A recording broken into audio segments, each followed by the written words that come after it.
Remember, this entire manga and every manga on this channel is hand-drawn by myself.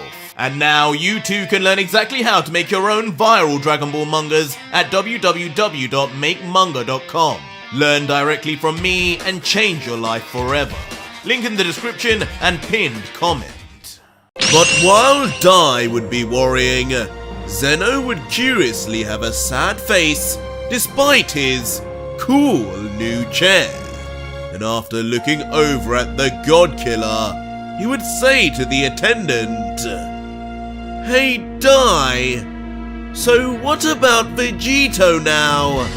You're not really going to get rid of him, are you? That was so much fun.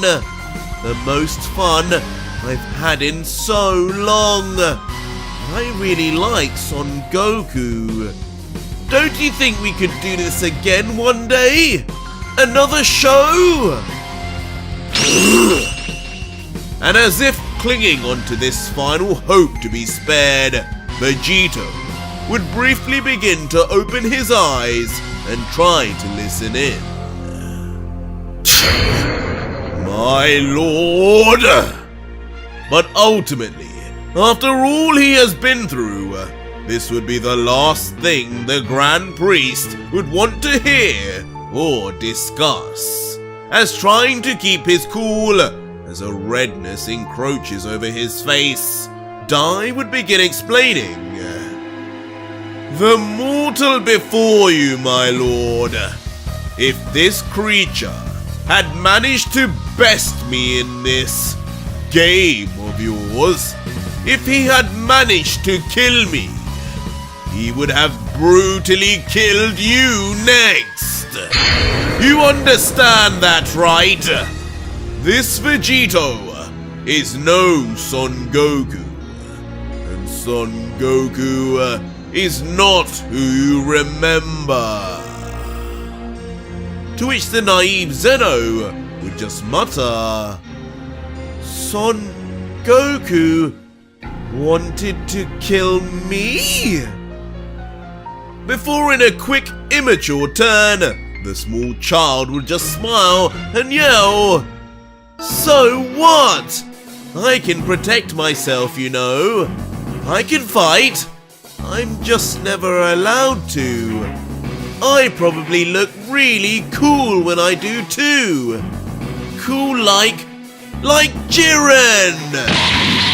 As comedically, the truly delusional, vertically challenged god would then imagine himself in complete Pride Trooper uniform, the same build as a certain Jiren the Grey.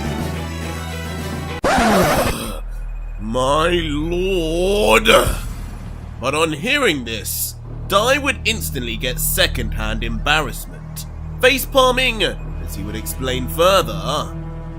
"Allow me to remind you, my lord, there is a reason why, unlike most gods, you walk around with not just one angel attendant, but 3, and at all times. You know already the structure of the god hierarchy on our realm, how destroyers travel with their very own angels who far surpass them in power, yet are bound to follow their orders. Because just like you, destroyers have the ability to erase any angel with their Hakai, but in actual battle power and fighting prowess, they are mere children in comparison. They are the angels' students after all. These angels, however, by the law of the higher gods, are sworn to never attack their destroyer nor disobey, under the ever-persistent consequence of instant erasure, just like that poor fool, Whis, experienced not too long ago. And the same applies to you and I, and the gods you once had. Your power is near infinite, able to erase entire universes, let alone just me. But when a threat approaches, from wherever it is mine and the guard's abilities that will stand in your place and deal with any physical danger.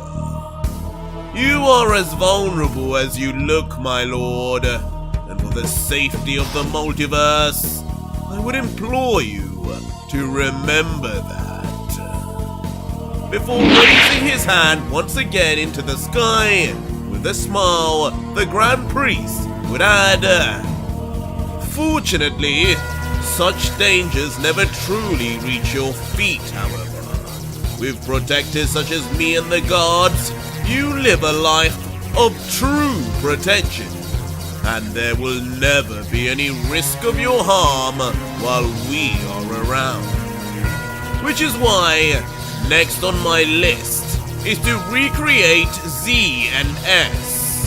They won't be the same two we know, but with my new powers, I'll be sure to make their successors twice as powerful. Before with another almighty flash of light, the area around Dai's hand would begin to unleash an unyielding shining luminescence once more. Twice as strong? As immediately, Zeno would be left to then look on in puzzlement as two energy formations would begin to contort and take shape into what would presumably be an all-new and improved ZNS. Ooh, they certainly do feel way stronger. Strange. As looking from side to side, the lights would get brighter and brighter, with even the Omni King being able to detect just how strong these two new guards would be. Whoa! Cool! As in a truly unbelievable and unsettling scene, the miniature Dai would stare on at two new guards, but ones who do not resemble Z and S in any way, not even in color, as the two horned giant warriors would be drenched in red and black armors, their horns vicious and skulls adorning their belts that match mysteriously with the one attached to Zeno's strange new throne. Just who and what has Dai summoned?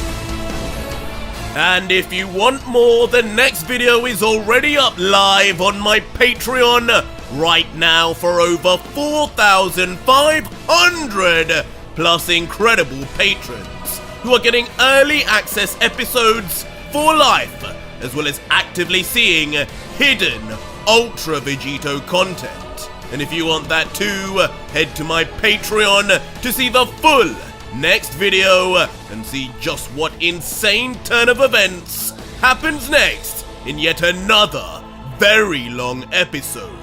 More than 1 hour long again, in fact. So join now and talk to me. Links are in the description and pinned comment.